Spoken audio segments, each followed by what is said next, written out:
Kania ya yang sudah menyempatkan waktunya untuk sesi demo kali ini. Sebelumnya saya izin memperkenalkan diri terlebih dahulu.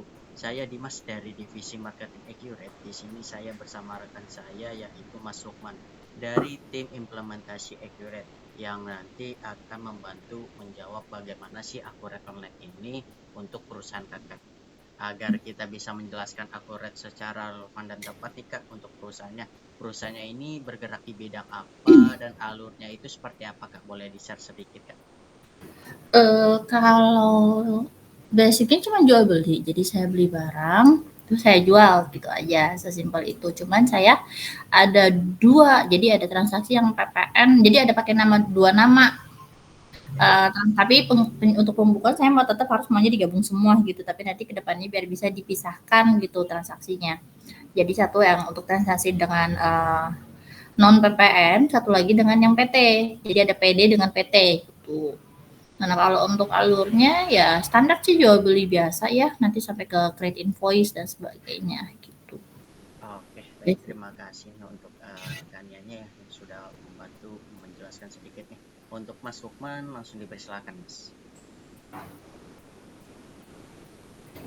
Oke, terima kasih Mas Dimas. Sebelumnya salam kenal Kak, saya Lukman dari tim implementator Accurate, yang hari ini akan menjelaskan secara teknis ya, cara pakai Accurate kurang lebih seperti apa implementasinya Kak. Oke, Kak ini aku izin share screen ya. Nanti selama penjelasan produk, kayak gitu. Kalau ada yang mau ditanyakan langsung saja ya Kak ya. Oke. Oke.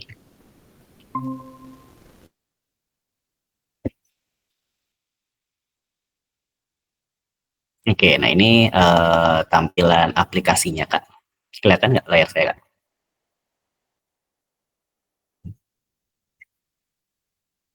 Halo. Iya, kelihatan. Kelihatan ya. Oke. Nah, ini aku buka itu dulu ya. Aku buka tampilan laporan keuangan ya. Kayak gitu. Nah, ini nanti salah satu bentuk output di dalam sistem Accurate di mana biasanya para pengguna Accurate endingnya 2 laporan ini yang dipakai untuk laporan keuangan ya. Yang pertama laporan laba rugi dan laporan neraca. Kayak gitu. Tadi sudah disampaikan ya Kak, bidang usahanya perdagangan ya. Kayak gitu, jual beli biasa di mana di sana ada PPN dan non PPN, betul ya? Iya. Kayak gitu. Nah, di sini di Accurate ada fitur-fitur ini Kak, ada fitur-fitur kas dan bank untuk input uang masuk uang keluar, kayak gitu. Ada SOP untuk melakukan penjualan, SOP untuk melakukan pembelian, dan stok manajemennya juga ada, kurang lebih seperti itu.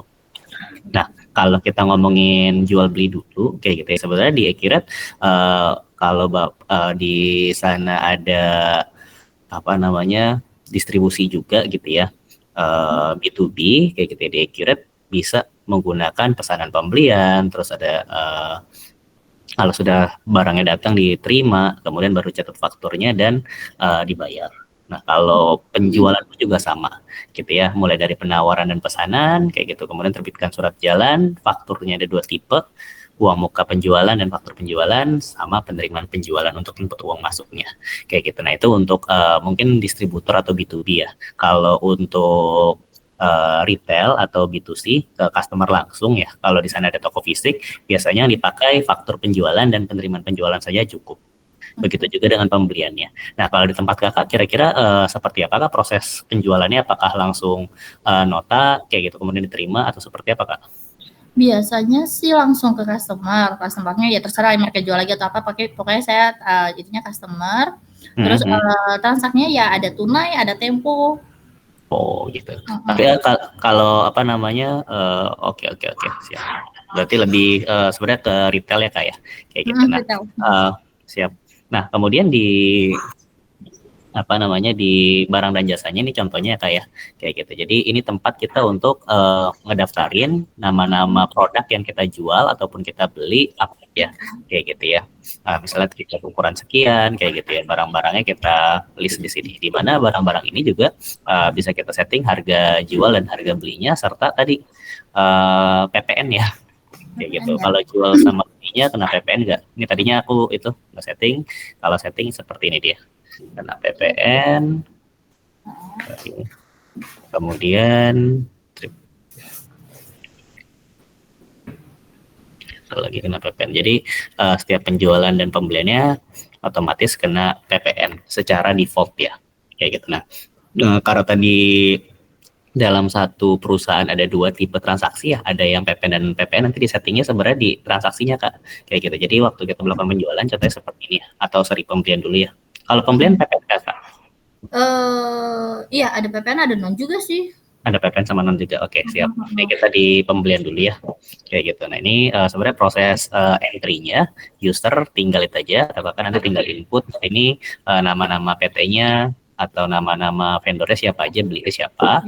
Misalnya saya pilih salah satu vendor. Kalau vendor baru ya tinggal bikin baru, misalnya triplek ukuran 1 meter, ini dibeli misalnya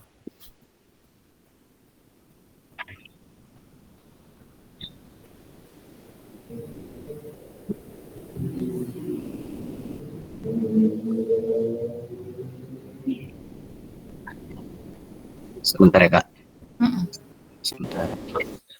Dibeli 10 pieces kayak gitu ya. Nah, kemudian triplek satu lagi dibeli sekian pieces. 10 pieces juga contohnya. Nah, jadi user pada praktiknya gitu ya.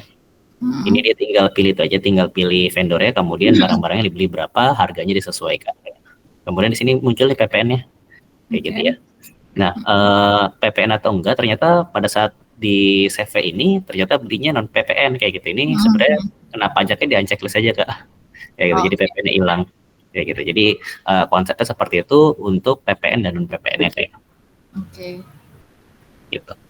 Oke, ini disimpan kayak gitu. Di situ ada temponya juga. Kita langsung bayar ataupun langsung tempo ya kayak gitu. Nah, ini faktur yang sudah diinput statusnya belum lunas dan ini langsung bisa dilihat di laporan keuangan. Jadi di ini kalau saya refresh kayak gitu ya. Nah, ini sekarang stoknya sudah naik 1,3 dan sudah ada PPN masukannya juga. Gitu ya. Nah, ini kita punya utang karena belum lunas tadi. Kalau kita lihat total fakturnya ya.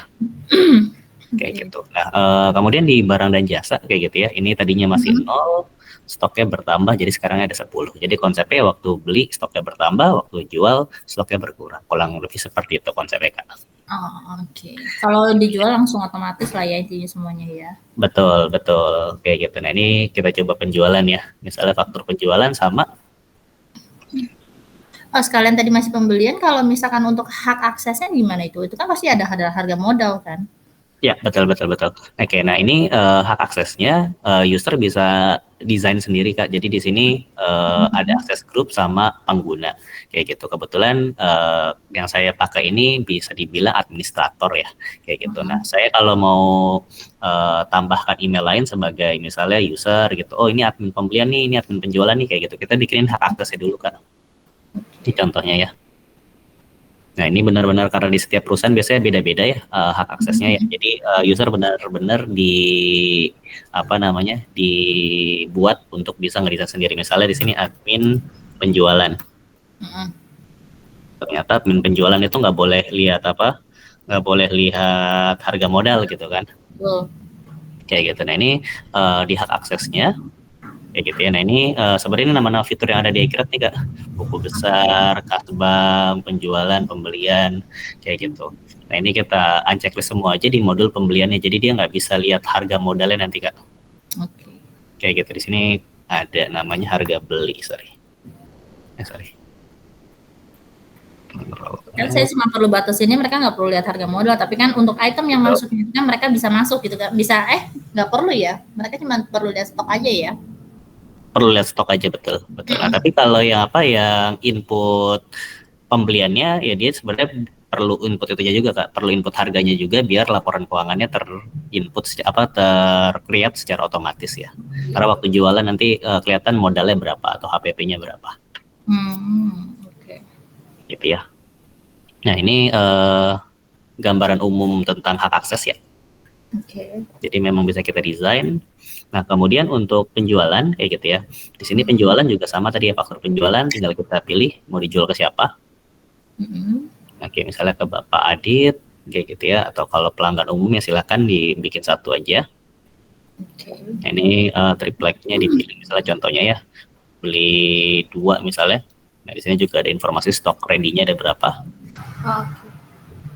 Untuk Oke. harganya itu masih bisa diedit ya Pak ya? Karena kan barang yang sama di customer-nya yang beda harganya bisa beda gitu. Ya, itu bisa kita desain juga Kak. Nanti tadi di hak akses juga boleh kita kunci tuh, user nggak boleh ngedit gitu. Misalnya cuma supervisornya yang boleh kayak gitu.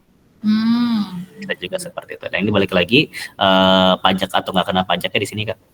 Jadi transaksi yang ini ber-PPN atau enggak. Misalnya ber-PPN ya. Kalau sudah disimpan kayak gitu ya. Sama ada syarat pembayaran juga di sini. Langsung bayar atau enggak kayak gitu ya. Nah, ini statusnya belum lunas. Kalau mau dilunasin, misalnya kita buka lagi aja. Ini saya proses ke pembayaran. Proses ke pembayaran. Jadi uangnya sudah masuk. Coba kita lihat dulu.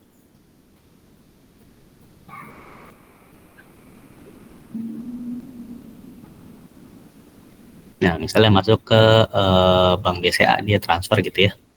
Oke, jadi uang masuknya sekian. Nah, ini disimpan. Kalau kita lihat di laporan keuangan lagi ya, di sini seharusnya stoknya sudah berkurang. Nah, ini stoknya tadi 1,3 sekarang jadi 1,1-an. Kemudian kasnya naik gitu ya. Nah, ini kalau kita lihat laba rugi yang tadinya 0 gitu ya. Nah, di sini kelihatan ada omset gitu ya. Omsetnya bersih ya, di luar PPN ya. Kayak gitu, dan ada modal ya. Gitu ya.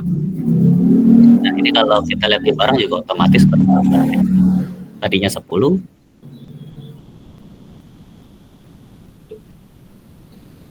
Connect ke printer, misalnya invoice dan segala macam. Connect kemana, sorry? Ke invoice gitu, format langsung gitu. Invoice ini, sorry. Di komputerku agak berat, sorry.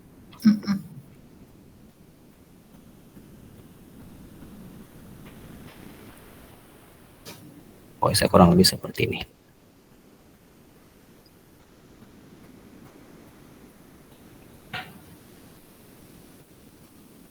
Nah, ini invoice basic dari Accurate ya Kak ya.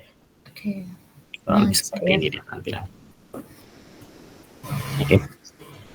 Nah, kemudian nanti kakak juga bisa dapat itu ke aplikasi POS ya. Jadi aplikasi kasir ya. Kurang lebih seperti ini tampilannya dia.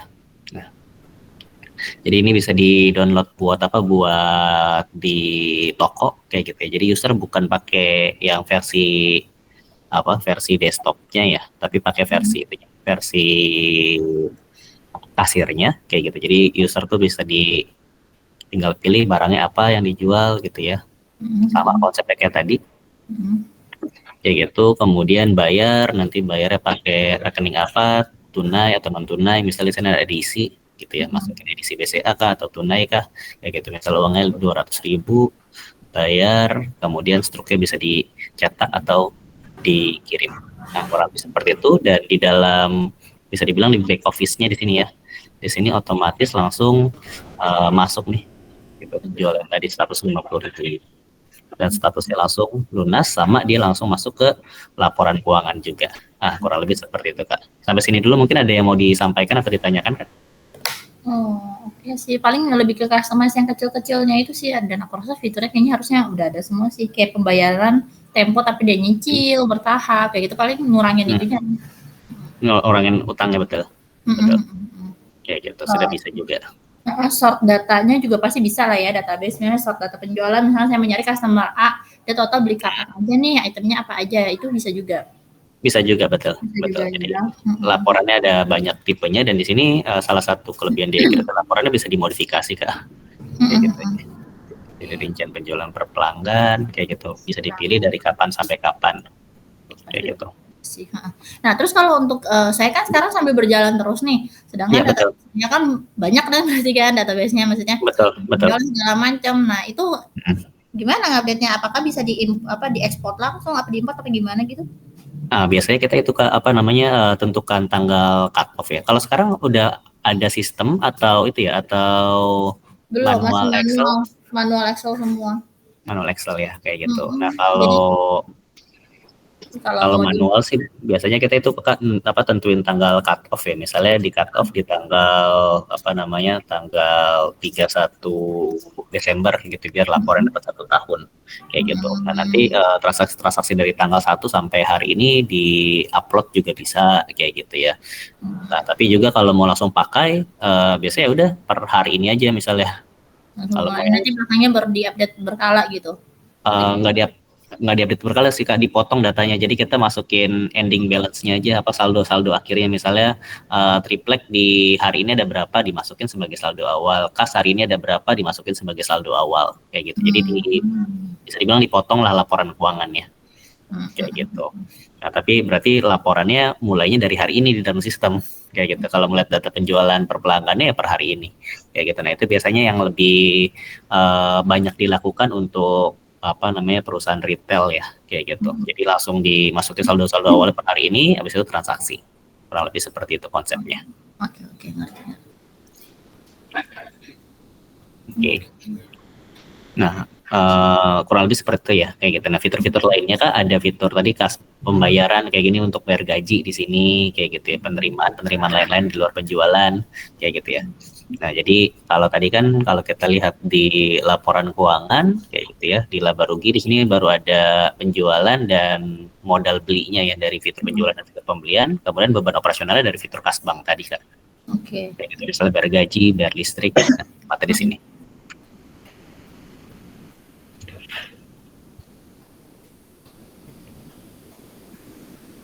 Nah, misalnya masuk ke bank BCA, bayar pakai bank BCA, bayar gaji misalnya. Bayar gaji. Gitu ya, 5 juta misalnya. Gitu, oke. Kemudian simpan. Jadi laporan laba ruginya juga langsung terupdate kurang lebih seperti itu. Di laporan. Gaji itu bisa per customer kan atau harus in total doang? Per karyawan maksudnya Kak? Sorry. Baiknya sih biasanya ya ditotalin Kak biasanya. Oh gitu. Kayak gitu. Tapi ada juga yang di input satu-satu. Tergantung sih Kak. Kalau di satu-satu biasanya aksesnya dibatasi dengan benar-benar ya karena data gaji itu sensitif ya. Kayak gitu. Jadi ada yang dimasukin dalam sistem itu secara totalan. Gitu sih Kak. Oke. Nah, kemudian fitur-fitur lainnya ada fitur kas bank, kemudian penjualan pembelian sudah. Nah, di persediaan ada itu juga, ada pindah barang, udah support multi gudang Kak di sana kalau ada beberapa lokasi, di adjustment kayak gitu ya. Kemudian ada juga buat produksi sederhana ya. Jadi Kakak belinya misalnya triplek dijualnya misalnya bangku gitu ya. Jadi ada proses pengolahan juga dulu, itu juga bisa. Kayak gitu. Bisa ya berarti ya. Kadang kan aku proses kan, aku tempel nanti bisa ditebel, terus yang lebar jadi pendek gitu. Iya betul, kayak gitu. Diproses dulu ya, dirubah SKU-nya. Kayak gitu. Ini menggunakan fitur pekerjaan pesanan. Nah, kemudian terakhir ada fitur aset tetap. Jadi kita bisa list daftar aset tetap kita apa aja yang kita punya untuk menjalankan bisnis biar neracanya kelihatan total aset kita berapa ya. Nah, sama sebenarnya ada fitur itu juga, ada fitur slip gaji Kak. Fitur slip gaji. Nah, itu kira-kira fitur-fitur yang biasa digunakan oleh user untuk menggunakan Accurate ya Kak, untuk bantu operasional Kakak di sana. Oke. Terus kalau surat jalan gitu auto generate nggak dia, bisa nggak? Surat jalan auto generate juga Kak, kayak gitu. Tadi kita fiturnya langsung ke faktur penjualan ini buat retail biasanya ya, kayak gitu. Nah, kalau surat jalan di sini Kak, kayak gitu. Ini biasanya ya berarti dari surat jalan baru ke faktur, karena tinggal ditentukan aja SOP-nya mau dibuat seperti apa. Di Accurate itu sudah support, udah ada fiturnya Kak. Jadi apakah setiap faktur itu wajib ada surat jalannya kayak gitu misalnya, atau boleh kayak tadi itu. Karena kan kalau di aku kan flow-nya kan berarti ini admin tuh ngerjain dapat orderan, admin itu dia akan bikin DO itu untuk orang gudang. Dia akan bikin DO-nya untuk pengambilan barang, terus habis itu dia akan bikin juga surat jalannya untuk dikasihkan supir untuk pengiriman. Nah, kayak gitu sesimpel itu sih. Habis itu nanti surat jalan balik, karena kita kebanyakan tempo surat jalan balik itu nanti ya dia akan bikin voice-nya kayak gitu. Siap. Baru temponya jalan pada saat diterima barangnya ya. Nah, ini template Betul. surat jalannya kurang seperti itu. Jadi kalau adminnya berarti kakak juga bisa pakai dari sini kak, dari pesanan penjualan dapat orderan lewat WhatsApp, lewat email, ada yang PO, pesanan-pesanan di sini. Betul, nanti dikirim, ini buat terbitin surat jalannya sudah dikirim, barangnya dikirim, sudah diterima, baru kita tagihkan, baru temponya berjalan kalau memang tempo ya. Kalau cash langsung dibayar. Kurang lebih seperti itu. Kalau DP dulu ya, dari pesanan kita tagih down payment dulu. Nah, kurang lebih sudah support sih kak. Kayak gitu. Dan pesanan penjualan juga biasa dipakai buat itu sebagai pro forma invoice ya. Iya, bisa juga. Gitu sih. Oke. Ada lagi kak kira-kira? So far itu sih, ya lebih mempermudah aja sih kelihatan sih, jadi lebih terkontrol juga. Minus apa kesalahan minor yang admin itu kan kadang suka penomoran lah, dilengkap lah, didouble lah ya. Nah, betul. Diniin sih. Betul. Kayak gitu. Dan di sini datanya jadi terintegrasi kak, jadi apa misalnya admin gudang ya datanya di database Accurate juga kayak gitu ya. Kadang kan setiap orang punya Excel masing-masing itu, kadang kalau kita mau bikin laporan harus compile atau digabunginnya agak repot ya. Iya. Yang kita sekarang data di dalam satu data yang sama, kurang lebih seperti itu sih kak. Oke. Ada lagi kak mungkin? Atau dari Mas Dimas ada yang mau ditambahkan?